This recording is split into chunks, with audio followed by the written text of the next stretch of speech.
Salut tout le monde, ici Stéphanie de Crudescence et aujourd'hui je vous prépare une de mes recettes préférées, la tour du siècle. Alors c'est une sorte de lasagne au pesto. Les pâtes sont à base de concombre, superposées avec une sauce au basilic, avec un crumesan à base de noix de Brésil et une salade de tomates et olives Kalamata.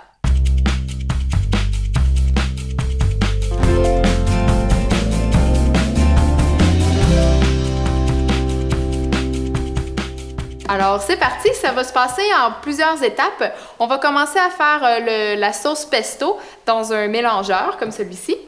Après ça, on va vous faire le crumesan qui est à base de noix de Brésil, donc on va avoir besoin du robot culinaire pour celle-ci. Et après, tout simplement, votre planche à couper et votre couteau pour faire la salade de tomates et d'olives Kalamata. À la fin, on va tous empiler ça là, avec un emporte-pièce pour en faire la tour du siècle. C'est parti!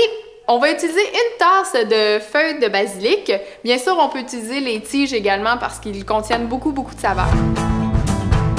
Alors, on veut une tasse de basilic là, qui est bien tassée. Alors, comme ça ici.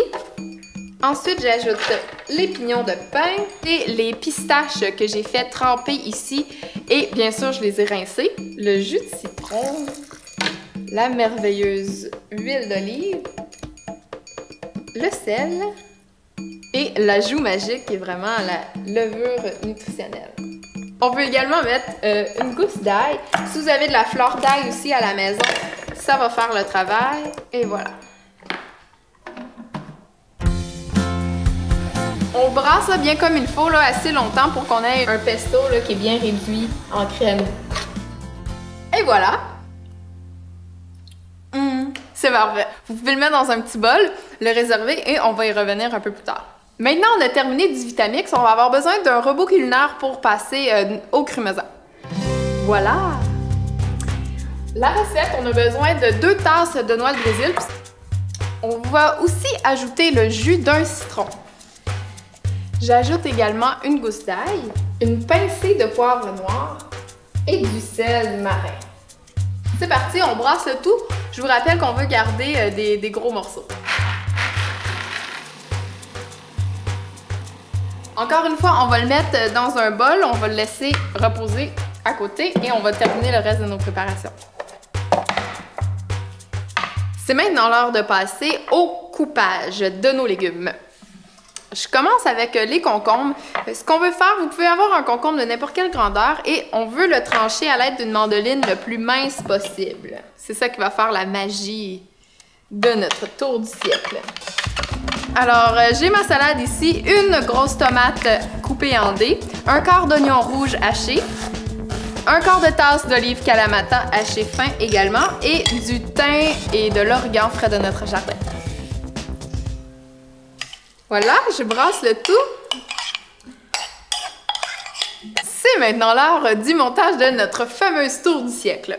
Alors, je vous conseille d'utiliser un emporte-pièce rond comme celui-ci et de commencer sur votre planche à couper. Après, à l'aide d'une spatule à gâteau, vous allez pouvoir soulever toute votre préparation et la placer dans une assiette. Alors, on va commencer avec une étage de concombre tranché et qu'on va placer en spirale dans le fond de notre emporte-pièce. C'est important de bien recouvrir toute la superficie là, à l'intérieur de notre cercle. On ajoute une rangée de tomates par la suite. C'est bien important d'écraser notre salade de tomates pour bien l'égaliser. Encore une fois des concombres et du pesto. On va refaire cette gamme-là une deuxième fois sur le dessus.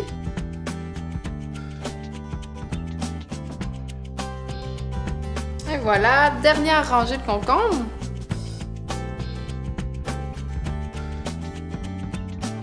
Une fois notre pesto bien couvert, c'est le moment d'enlever l'emporte-pièce. Donc, je vous conseille d'utiliser vos doigts pour tenir votre tour et tranquillement tirer vers le haut avec votre pièce. Maintenant, on va pouvoir le soulever, le mettre à l'intérieur d'une assiette et parsemer de crumesan. Maintenant, c'est important d'y aller avec de la décoration. Encore une petite touche de salade de tomates, une petite tomate cerise, une pointe de basilic. Voilà ma tour du siècle! Bon appétit à tous!